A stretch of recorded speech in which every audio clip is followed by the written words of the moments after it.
Welcome back to another word on a Wednesday. This time from my home because I'm busy today.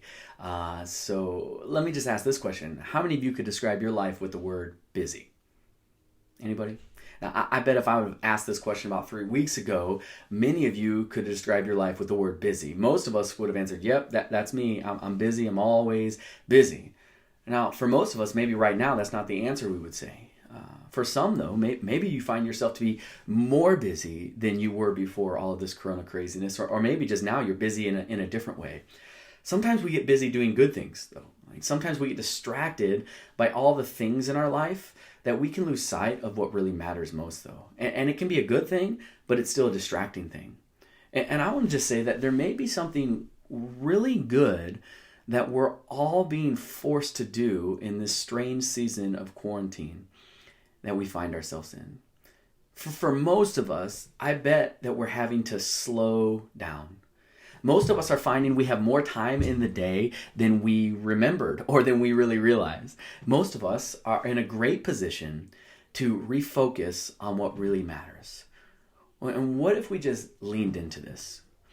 One of my favorite little stories in the Bible that hits me every time I read it is the story of Mary and Martha. Let me read it to you real quick from Luke chapter 10. It says, as Jesus and his disciples were on their way, he came to a village where a woman named Martha opened her home to him. She had a sister called Mary, who sat at the Lord's feet listening to what he said. But Martha was distracted by all the preparations that had to be made. She came to him and asked, Lord, do you care that my sister has left me to do all the work by myself? Tell her to help me. And I love Jesus. He looks back at her and he says this. He says, Martha, Martha, Martha. Okay, he only said it twice, but I was thinking of the Brady Bunch. Martha, Martha, Martha, Jesus answered. You are worried and upset about many things, but few things are needed, indeed only one. Mary has chosen what is better, and it will not be taken away from her. See, sometimes we get busy doing good things, but forget the one thing that matters most. Martha was doing good things. She was literally serving Jesus. I don't think you can get much better than that, except what Mary was doing. Martha was preparing and serving and working hard to do these good things, but Mary was just sitting at the feet of Jesus.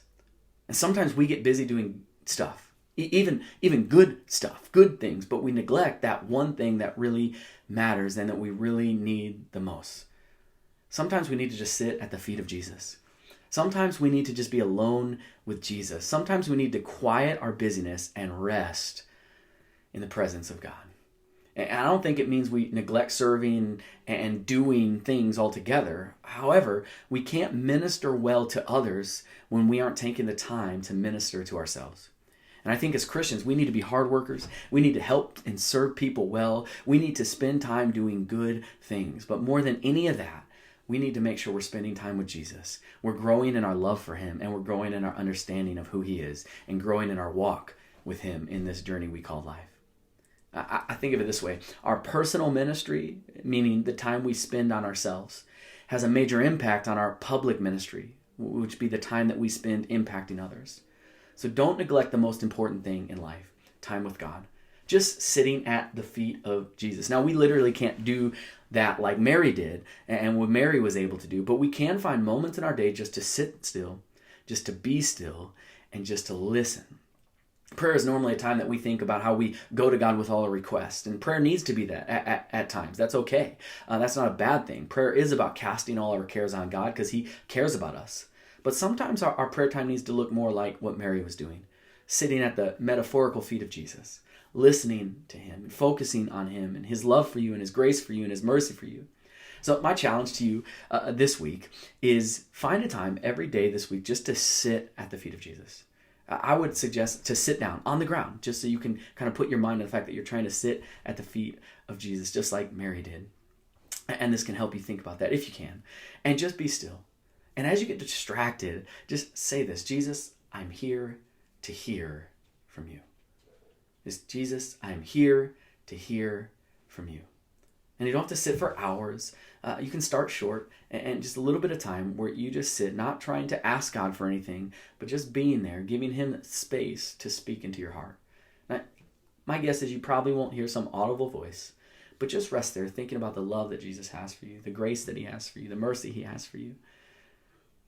And even in the middle of this shelter in place, in the middle of this, what I'm calling corona craziness, he still loves you.